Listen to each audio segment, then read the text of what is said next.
Terça-feira, 3 de fevereiro, e você confere no seu Jornal da Rede.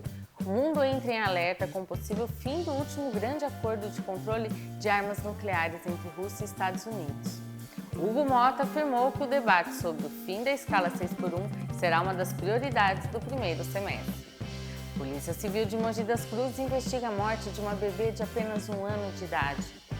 Santa Isabel decretou estado de emergência após os rastros de destruição deixados por um ciclone extratropical. E tem o seu Arquitetando com Renata Dias. Está no ar o seu jornal.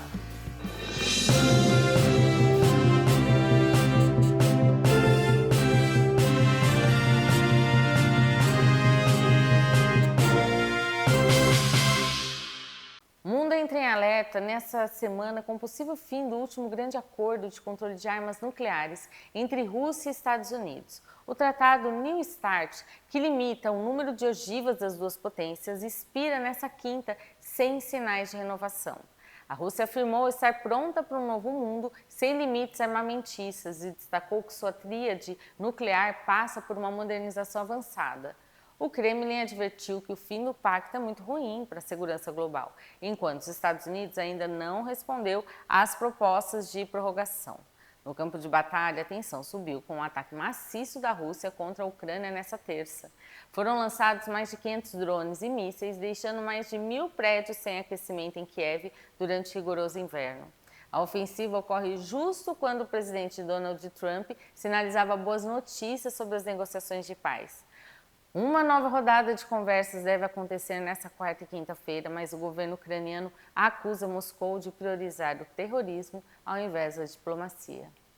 Bom, vai ser quando a gente parar de dar essas notícias aqui no jornal, né? Vamos ver quando que vai chegar o fim dessa guerra e dessa tensão. Ainda em terras internacionais, a empresária Amanda Vasconcelos, esposa do cantor sertanejo Henrique, da dupla com Juliano, foi presa em Orlando, na Flórida, ontem, gente. Deixa eu contar essa história para vocês. A detenção ocorreu após a brasileira ignorar uma ordem de parada e tentar fugir de uma abordagem policial. De acordo com o registro do xerife do condado de Orange, Amanda enfrenta uma acusação grave por eludir a polícia com sirenes e luzes ativas, o que é considerado um crime de terceiro grau nos Estados Unidos. Além disso, olha, ela foi autuada por dirigir com a carteira de habilitação vencida. Até o momento, não há confirmação sobre o pagamento de fiança ou se a empresária já foi liberada pela Justiça americana. A assessoria da dupla Henrique e Juliana ainda não se pronunciou oficialmente sobre o episódio que envolve a família do artista. As autoridades da Flórida reforçam que desobedecer ordens de parada é uma infração severa no estado.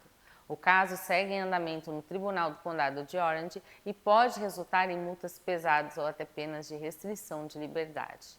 As pessoas têm que entender, principalmente o pessoal nesses trâmites aí de imigração, tudo, contra os latinos, contra as pessoas que estão aí de forma indevida e incorreta nos Estados Unidos, tem que se precaver quanto a isso. Agora vamos falar de outra denúncia internacional.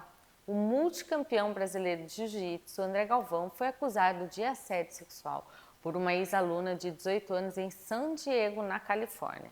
A lutadora Alexa Herz utilizou ali as redes sociais para relatar que sofreu abusos durante os treinos nos últimos 6 meses. Segundo a denúncia, o atleta teria tocado a jovem de forma inapropriada, feito comentários sobre seu corpo e chegado a lamber sua orelha durante as lutas. Nossa! A vítima afirmou que já registrou uma queixa na polícia americana que decidiu falar para tornar ali o esporte um lugar mais seguro. André Galvão negou veementemente todas as acusações e afirmou que as alegações são falsas e motivadas por vingança pessoal após cortes financeiros na academia. O atleta de 43 anos destacou que o tatame é monitorado por câmeras e que está tomando medidas judiciais para proteger sua família e equipe. A esposa do atleta, Angélica Galvão, também foi citada pela jovem por supostamente tentar silenciar o caso, que também é negado pelo casal. Até o momento, a polícia de San Diego não se pronunciou sobre o andamento das investigações contra o brasileiro. Agora o foco é o nosso país. Vamos vir aqui para o Brasil, apesar das notícias internacionais envolverem bastante brasileiro, né? O presidente da Câmara dos Deputados, Hugo Mota, afirmou nesta segunda-feira que o debate sobre o fim da escala 6x1 será uma das prioridades do primeiro semestre. A declaração foi feita durante a abertura do ano legislativo e está alinhada às pautas defendidas pelo governo federal. Mota defendeu que a discussão ocorra com equilíbrio, ouvindo tanto trabalhadores quanto empregadores para garantir a responsabilidade econômica. Atualmente, existem diferentes propostas em tramitação, sendo que o Senado já avançou com um texto que prevê a redução da jornada para 36 horas semanais. Além da jornada de trabalho, o presidente da Câmara prometeu avançar na regulação do trabalho por aplicativos e na PEC da Segurança Pública. O governo Lula não descarta enviar um projeto próprio para unificar as propostas e acelerar a votação ainda nesse primeiro semestre de 2026. O calendário legislativo deve ser intenso nos próximos meses, já que o ano será mais curto devido às preparações para as eleições. Outra prioridade imediata é a votação do programa Gás do Povo, que visa beneficiar 15 milhões de famílias de baixa renda em todo o país. Vamos ver como é que vai ficar, né? Tem a escala, 44 horas semanais, 36, talvez um meio termo aí de 40 horas semanais seja o ideal, né? Agora vamos falar da Polícia Civil de São Paulo, que ela prendeu 12 pessoas que planejavam um atentado com explosivos na Avenida Paulista na segunda-feira. O grupo, composto por jovens de 15 a 30 anos, foi monitorado por semanas pelo Núcleo de Inteligência Digital da corporação. Segundo a Secretaria de Segurança Pública, os suspeitos compartilhavam vídeos e tutoriais para a fabricação de bombas caseiras e coquetéis Molotov. A investigação apontou que eles integram uma rede nacional com mais de 7 mil participantes que discutem ali ações violentas em todo o país. O secretário de Segurança, Oswaldo Nico Gonçalves, afirmou que a manifestação planejada não tinha uma pauta definida. O pessoal queria causar, talvez, né? E visava apenas causar tumulto, terror na capital mesmo. Só em São Paulo, a comunidade virtual do grupo reunia quase 600 integrantes que repassavam instruções de estrutura de comando. As investigações continuam para identificar outros líderes dessa rede e desarticular novas ameaças em outros estados. Olha, a Polícia Civil reforçou que o monitoramento em redes sociais e comunidades virtuais será intensificado para garantir a segurança em grandes eventos e áreas de grande circulação. E uma explosão de grandes proporções causada por um vazamento de gás deixou 10 pessoas feridas no Jardim Ângela, na zona sul de São Paulo. O incidente ocorreu na noite de ontem e causou o desabamento de 2 casas, além de atingir diversos imóveis ao redor. Segundo o Corpo de Bombeiros, o acidente teria sido causado por um botijão de gás que caiu com o registro aberto. O acúmulo do gás no ambiente fechado provocou um estrondo que foi ouvido em todo o bairro e o colapso estrutural da residência. Entre as vítimas, 7 pessoas continuam internadas no Hospital Embu-Mirim. 5 integrantes da mesma família, incluindo 2 crianças e 3 adultos, precisaram ser entubados devido à gravidade dos ferimentos. A Defesa Civil foi acionada para avaliar o risco das edificações vizinhas que sentiram o impacto da explosão. As autoridades reforçam a importância de manter o botijão em local ventilado e de nunca tentar consertar vazamentos sem o apoio de profissionais qualificados. Vamos vir agora para a nossa região do Alto Tietê, que tem muita notícia importante por aqui. Olha, a Guarda Civil Municipal de Guarulhos recuperou um veículo furtado na manhã de sábado durante um patrulhamento preventivo no Jardim Galvão. O carro pertence a um trabalhador e foi localizado pelos agentes da Coordenadoria Operacional. E após identificar o veículo, os guardas consultaram o sistema de informações criminais que confirmou a queixa de furto. A ocorrência foi encaminhada ao 1º Distrito Policial no centro da cidade para os trâmites legais. O delegado de plantão registrou o auto da localização e o automóvel foi devolvido ao proprietário ainda no final de semana. A DCM reforça a importância do patrulhamento nos bairros para coibir crimes contra o patrimônio e garantir a segurança da população. Continuando em Guarulhos, olha, a Prefeitura da cidade intensificou o combate à dengue com uma mega operação que percorreu 71 locais na última semana. O trabalho envolveu agentes de zoonoses em ações de bloqueio, eliminação de criadouros e vistorias em pontos estratégicos como Ferro Velho e Borracharia. Até o momento, a cidade registra 21 casos confirmados da doença e as ações foram direcionadas principalmente para áreas com registros suspeitos. Bairros como Vila Galvão, Parque Santos Dumont e Jardim Presidente Dutra estão entre os pontos que receberam monitoramento contínuo e avaliação de infestação. Durante a semana, as equipes também atenderam denúncias da população sobre possíveis focos do mosquito Aedes aegypti. O período de calor e chuvas frequentes é o mais crítico, por isso a Secretaria de Saúde reforça que a limpeza de quintais e a eliminação de água parada são fundamentais. Vocês têm percebido que várias cidades têm tido essas ações, mas é por conta dessas chuvas e aí o acúmulo de água, né?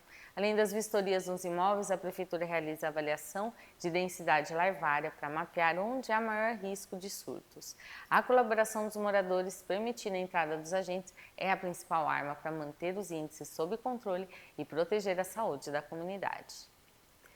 Vamos falar agora da polícia em Mogi das Cruzes, presta atenção. A Polícia Civil da cidade investiga a morte de uma bebê de apenas 1 ano de idade, sob suspeita de ingestão de chumbinho, gente. O caso ocorreu no sábado, chocou a comunidade local pela gravidade da situação. A Guarda Civil Municipal foi acionada pelo Hospital Procriança, onde a menina chegou a ser atendida, mas infelizmente não resistiu. A suspeita é que a criança tenha tido acesso a essa substância que é utilizada ilegalmente como veneno para rato.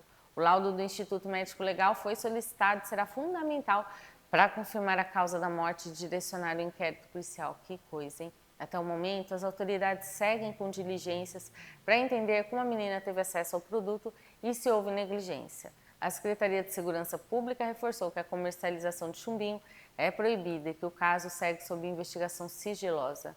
A orientação para as famílias é o cuidado redobrado com qualquer tipo de substância. E ali no ambiente doméstico, né, especialmente onde há crianças pequenas. E mais do que isso, tem os produtos de limpeza, essas coisas, mas ter o chumbinho ali na casa sendo ilegal, isso já é um risco ali muito grande, nossa. Vamos mudar de assunto, falar de um motociclista de 45 anos que ficou ferido após cair da moto na Avenida Richério José Mercato, no distrito de César de Souza, em Mogi. O acidente ocorreu nesta segunda, quando um carro fez uma conversão proibida para entrar em um comércio. Imagens de câmeras de monitoramento mostram o momento em que o motorista cruza a faixa amarela contínua, surpreendendo o motociclista que vinha no sentido contrário. Ao tentar frear bruscamente para evitar ali a colisão, a vítima perdeu o equilíbrio e foi ao chão. O homem foi socorrido por uma equipe do SAMU e encaminhado ao Hospital Luzia de Pinho Melo para atendimento médico. Devido ao acidente, o trânsito na avenida precisou operar no sistema pare e siga até o final da manhã, quando a via foi totalmente liberada. A Secretaria Municipal de Mobilidade e Trânsito reforça que o respeito à sinalização viária é essencial para prevenir esse tipo de acidente. O motorista do veículo pode ser autuado por infração grave devido à manobra irregular. E no próximo bloco, inscrições para o vestibular 2026 na Univesp e mais Cinema em Mogi terá promoção especial para o final de semana. Fica aí que seu Jornal da Rede volta já já.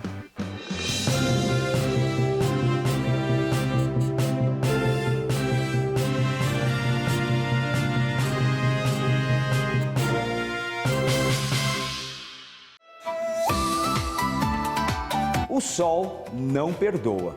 E nos dias mais quentes do ano, seu corpo pede por algo que devolva a energia sem pesar na rotina. Você não quer apenas comer, você quer se sentir renovado. Conheça o segredo da máxima refrescância para o seu verão, Moyashi Goro. O Moyashi Goro é o ápice da pureza. Cultivado de forma totalmente hidropônica, ele cresce sem qualquer contato com a terra. É um processo limpo, onde cada broto se desenvolve apenas com o que a natureza tem de melhor. Água fresca e cristalina. Sem aditivos, sem conservantes e sem truques. É a vitalidade da água transformada em alimento. Esqueça das saladas comuns. Estamos falando de uma explosão de textura. É o estalo da crocância absoluta que transforma cada refeição em um momento de prazer real. O Moyashi Goro traz aquele frescor que parece hidratar a alma a cada mordida. Mas não é só sobre sabor não, é sobre inteligência nutricional. Este é um alimento vivo, rico em fibras, carregado de vitaminas e com um mínimo de calorias. É o combustível puro que o seu corpo exige para manter o ritmo, fortalecendo a saúde enquanto você aproveita o melhor da estação. Neste verão, não aceite o básico, eleve o nível do seu prato com a segurança de um cultivo impecável. Escolha o vigor, escolha a leveza. Moyashi Goro, a definição definitiva de crocância. Procure hoje mesmo no setor de hortifruti. Goro, fazendo sempre o melhor para você.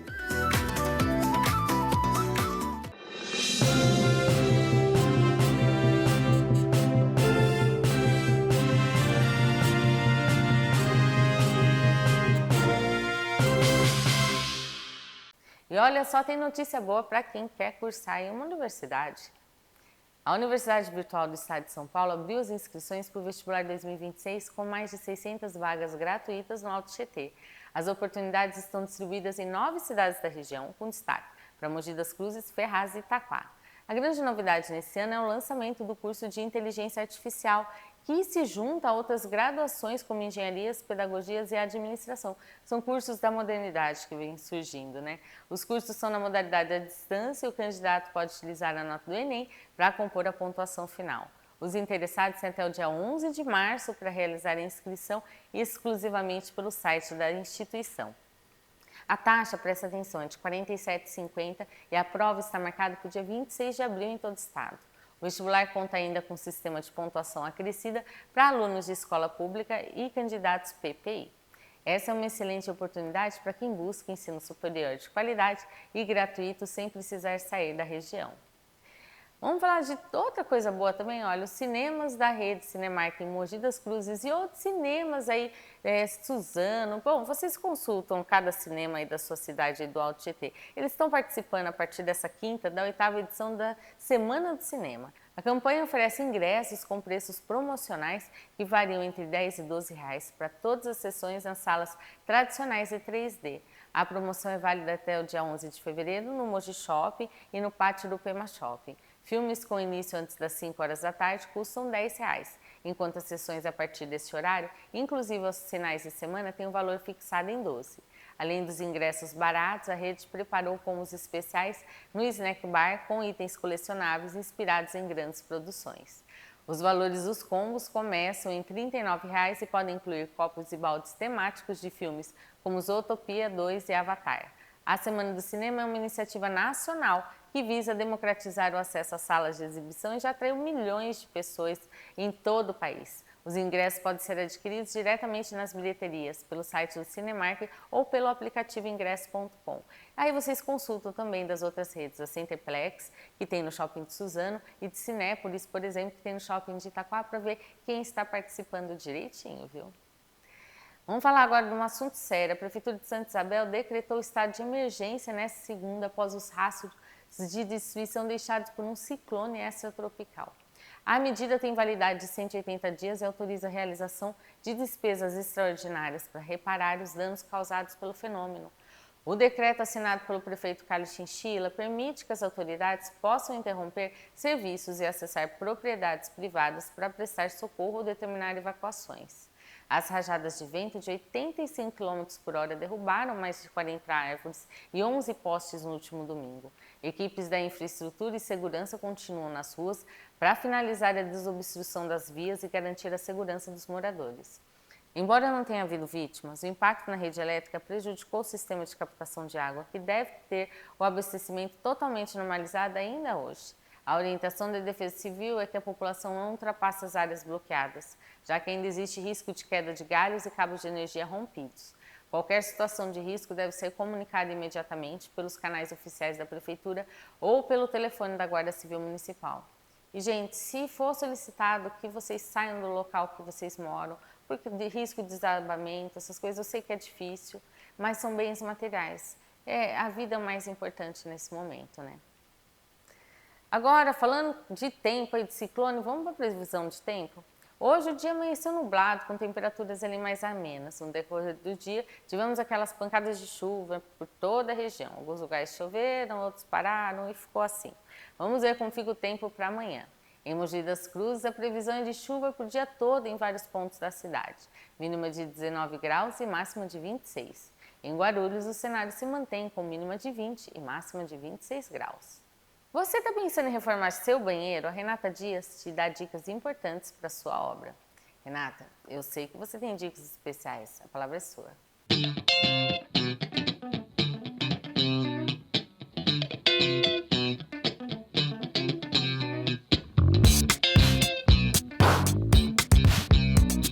Olha só, a Renata Dias já está aqui no Arquitetando. Tudo bem, Renata? Tudo bem, Manu? Renata ia falar de um tema, mas eu pedi para ela mudar, porque o pessoal manda, assim, às vezes perguntando de alguma coisa ou outra, e chegou uma pergunta para a TV falando de banheiro.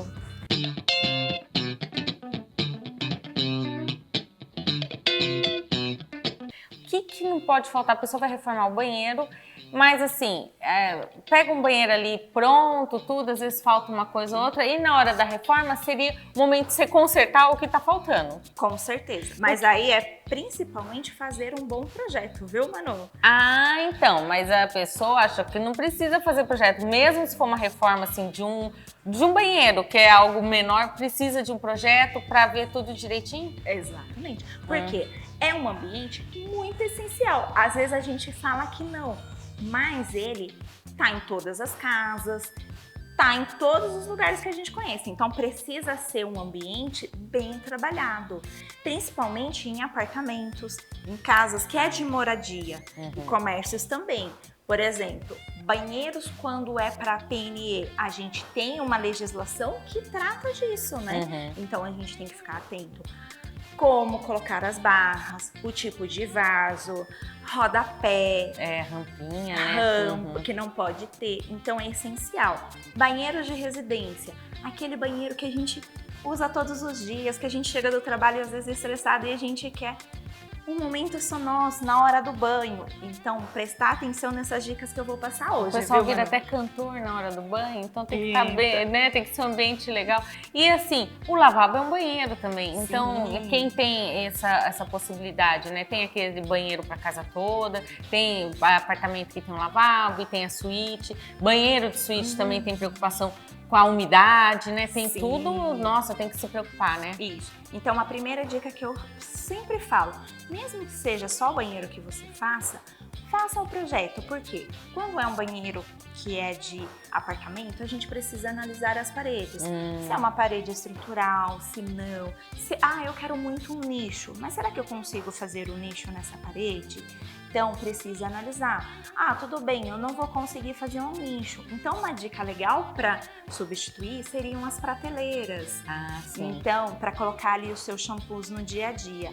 É importante, não deixa de... não, o revestimento, a combinação dele. Se eu vou pintar toda a parte do banheiro, eu posso pintar? Não é legal. Então, a parte aonde que é do banho, a gente sempre coloca revestimento e a outra sim a gente pode pintar com tinta acrílica. Entendi. Quero um toalheiro. Aí muita gente fala, quero um toalheiro térmico para secar a toalha. Você sabia que precisa de uma tomada? Gente, eu não sabia que tinha toalheiro térmico. Sim. Olha que legal, tá evoluindo as coisas. Antes o toalheiro térmico era atrás da geladeira, não era? Exatamente. Então, e aí a gente precisa de um ponto, a gente precisa deixar. A gente não pode colocar um revestimento e não puxar essa elétrica. Então a gente tem que pensar nisso. Né? Se a gente vai embutir a papeleira, ou se não a gente vai pôr ela sobre o piso, né? Ou no armário. Espelho, né? Como que vai ser esse espelho? O box, eu vou fazer um box até o teto, vamos analisar. Ele tem janela, o outro lado tem janela, para quê? Porque assim, o box até o teto, ele é muito legal, muito bacana. Mas e no dia a dia? Será que não vai mofar? Então tem que pensar todos esses detalhes. Mas às vezes você não fazendo o box até o teto, você pode até transformar o seu box no toalheiro, jogar a toalha ali depois do banho. Dependendo do que você tiver. E você falando sobre parede, né? Tem hoje muito apartamento tem drywall. Para mim, a solução em casa foi comprar, e bem bonitas, viu? Saboneteira para escova, para toalha, com ventosa. Sim. E a ventosa fica escondida no acabamento, é muito legal e eu não precisei fazer fitação. Exatamente. Aí também é uma solução. Por isso que eu falo, sempre quando vai fazer uma reforma no banheiro, quer inovar, é importante estar fazendo, pensar todo ele antes de sair quebrando. Porque aí você vai começar a pensar, o revestimento, daqui a pouco você viu que o revestimento não combina com o piso. Piso, nunca um piso brilhante para você não ficar escorregando. Tem isso Sugiro também. que seja um acetinado. Então é importante pensar nesses detalhes. E vai jogar cor escura no banheiro, pensa bem também, né? Com certeza. Não é uma opção legal, viu? viu, Manu? Porque assim, a gente tem que deixar o banheiro sempre mais clarinho. Né? Até por questão de higiene também. É isso que eu penso também, né? Porque o escuro acaba escondendo as coisas, fica mais difícil. E fica, é o que você falou, o banheiro, às vezes a gente vai tomar nosso banho, relaxar ali, e um ambiente escuro fecha. Teve já episódio que a gente falou sobre arquitetura e bem-estar, né? Às vezes acaba não causando o efeito reverso, né? Nenhum bem-estar ali dentro. Exatamente. Você vai querer entrar no seu banheiro, tomar um banho em 5 minutos e sair. E pode ser um momento aconchegante. Inclusive, para quem tem ambientes que o banheiro seja um pouco maior, que cabe uma banheira, é essencial também pensar, porque eu quero uma banheira de imersão, como que vai ser essa torneira? Porque aí tem que ser torneira, às vezes, de piso, né? Aonde que vai ficar...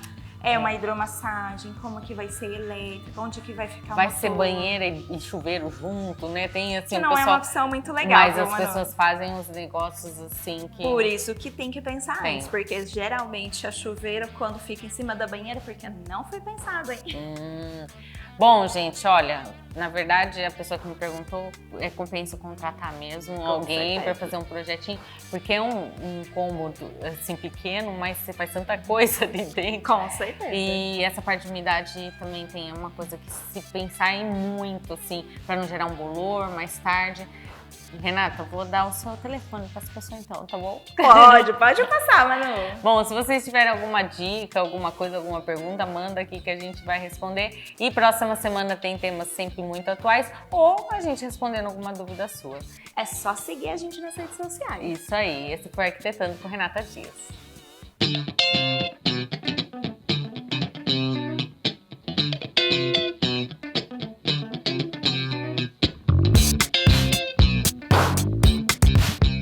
E no próximo bloco, o Zoológico de Guarulhos tem programação especial para o mês de fevereiro. E mais, lançamento do livro Não é Sorte, é Protagonismo na cidade de São Paulo. Fica aí que seu Jornal da Rede volta já com as notícias para você.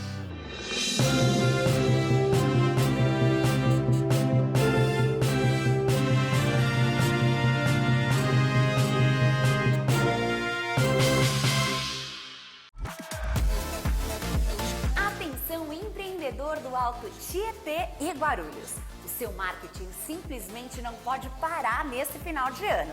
Quer o máximo de visibilidade? A Rede Alto Tietê é a emissora que mais cresce na região. A sua chance de estourar nas vendas está aqui, no canal 527 da Claro e também no YouTube.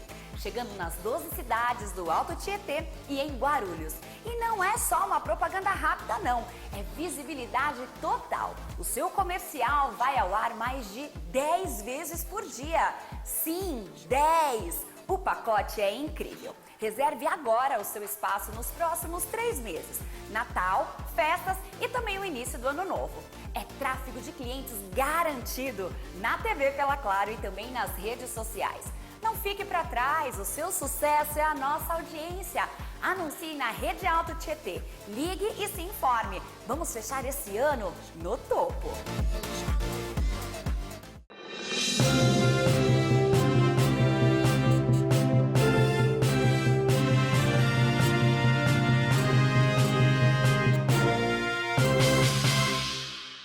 E o Zoológico de Guarulhos preparou uma programação especial para esse mês de fevereiro, gente. Olha, esse mês de fevereiro ocorre a comemoração ao Dia Mundial de Darwin. Então a atividade Darwin os Gigantes do Passado vai levar os visitantes a uma viagem no tempo para conhecer a megafauna que habitou a América do Sul.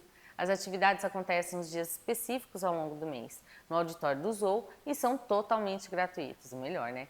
O público poderá ver de perto exposições interativas com animais taxidermizados e painéis que explicam a relação entre os gigantes do passado e as espécies atuais. A proposta é mostrar como a teoria da evolução ajuda a entender a biodiversidade e os desafios da conservação frente às mudanças climáticas. Animais como preguiças e jacarés colossais serão os protagonistas dessa experiência educativa que une ciência e lazer para toda a família. O Zoo de Guarulhos fica no Jardim Rosa de França e está aberto para visitação de terça a domingo. As atividades do mês de Darwin são uma excelente oportunidade para as crianças aprenderem sobre história natural de forma lúdica, durante o passeio pelo parque. Ainda na cidade de Guarulhos, a gente vai falar sobre a Câmara. Olha, o presidente da Câmara de Guarulhos, Fausto Martello, realizou uma coletiva de imprensa nessa última sexta para apresentar as diretrizes de sua quarta gestão à frente do Legislativo. O parlamentar reiterou seu compromisso com a transparência e a responsabilidade na administração nos recursos públicos. Durante o encontro com jornalistas, Martello respondeu a questionamentos sobre a obra de ampliação da sede da Câmara e as mudanças na gestão financeira.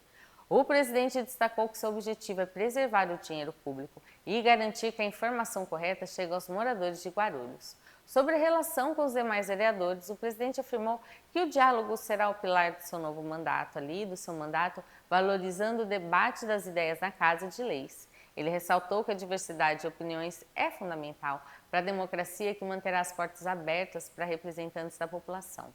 A nova gestão de Martello começa com o apoio da maioria dos parlamentares e o desafio de modernizar os processos administrativos do Legislativo. O presidente reforçou que a imprensa terá papel fundamental no acompanhamento de todas as decisões e investimentos realizados pela Câmara Municipal. Por isso, a Rede AltT estava presente lá. Vamos falar de obra. Olha, a obra do futuro terminal de ônibus de Palmeiras, Jorge Ueno, na cidade de Suzano, entraram ali na reta final e já ultrapassaram 90% de conclusão. O prefeito Pedro Isch vistoriou o equipamento nesse último sábado e a expectativa é que o espaço seja entregue à população nas próximas semanas. Localizado na estrada do Coiama, o terminal conta com um investimento de quase 8 milhões de reais e terá capacidade para atender 11 mil passageiros por dia. A estrutura de 1.200 metros quadrados já conta com cobertura metálica e guarita, restando agora as etapas de pavimentação e pintura. O novo terminal é considerado um dos principais projetos de mobilidade urbana para o distrito de Palmeiras, facilitando o acesso dos moradores ao centro da cidade. O projeto foi idealizado na gestão anterior e está sendo concluído para modernizar o sistema viário municipal. Além da melhoria do transporte, o espaço vai receber ações de paisagismo e sinalização completa para garantir segurança aos usuários. A entrega do equipamento promete reduzir o tempo de espera e integrar de forma mais eficiente as linhas que atenderam a região sul de Suzano. Agora a gente vai para a cidade de Poá. Olha, ela celebrou nesse domingo a reinauguração do Museu Padre Eustáquio, um marco para a preservação da memória e do turismo religioso na região. O espaço localizado na Igreja Matriz Nossa Senhora de Lourdes foi totalmente revitalizado para receber fiéis e turistas interessados na trajetória do beato holandês. A cerimônia contou com a presença do prefeito Saulo Souza e do secretário de Turismo do Estado, Roberto de Lucena, que destacou que o museu será um dos pontos de destaque na próxima temporada do turismo religioso na cidade de São Paulo. O prédio histórico, que completa 90 anos esse ano, recebeu melhorias estruturais e uma nova disposição do arcevo. Uma das principais novidades é a aposta ali da acessibilidade. O museu agora conta com um espaço dedicado à escuta de contos e histórias sobre o religioso, pensado especialmente para atender pessoas com deficiência visual. A reforma também incluiu novas rampas de acesso e uma exposição mais didática dos objetos litúrgicos. As visitas são gratuitas e devem ser agendadas previamente na Secretaria Paroquial ou pelo WhatsApp da unidade. O museu fica aberto de terça a sábado em 2 períodos e promete ser um elo importante entre fé e história que conecta Poá à Holanda também. Agora o foco é a cidade de Arujá. Gente, Arujá conquistou o primeiro lugar no ranking de vacinação contra a dengue no Alto Tietê e se tornou referência em todo o estado de São Paulo. É bem legal, porque olha, a cidade de Arujá teve mais de 91% de cobertura, gente, de vacinação. E ela supera cidades como Mogi das Cruzes, Guarulhos e Itaquaquecetuba. Os dados do Boletim Epidemiológico de janeiro de 2026 mostram que mais de 5.400 jovens já foram imunizados na cidade. O foco da campanha são crianças e adolescentes entre 10 e 14 anos, seguindo a Estratégia Nacional do Ministério da Saúde. O sucesso do índice é atribuído ao planejamento da vigilância epidemiológica municipal e à grande adesão das famílias arujaenses. Enquanto outras cidades da região registram médias na casa de 70%, Arujá já avança para a segunda dose, com mais de 50% do público-alvo atendido. A Prefeitura reforça que a vacina segue disponível nas unidades de saúde e orienta os pais que ainda não levaram seus filhos a procurarem um posto mais próximo. A imunização completa é fundamental para reduzir os casos graves e garantir a proteção da saúde pública durante todo o ano. Vamos falar de Avenida Paulista. Ela vai ser palco nessa quarta do lançamento do livro Não é Sorte, é Protagonismo. A obra reúne o relato de 28 mulheres que assumiram o comando de suas trajetórias pessoais e profissionais. O evento, que acontece na Galeria Magalu, terá uma noite de autógrafos e um talk show com as autoras sob a curadoria da empresária Alessandra Lazanin. Com o prefácio de Sandro Rodrigues, presidente do Grupo Rinodê, o livro busca inspirar o empreendedorismo com propósito e a liderança feminina. A obra foi construída a partir de mais de 40 entrevistas para selecionar histórias reais de superação e estratégia. Alessandra Lazanin, que atuou por mais de 2 décadas no mundo corporativo, destaca que o protagonismo não depende de sorte, mas sim de escolhas conscientes e intencionais. A expectativa é reunir cerca de 250 convidados numa noite dedicada ao fortalecimento do legado feminino.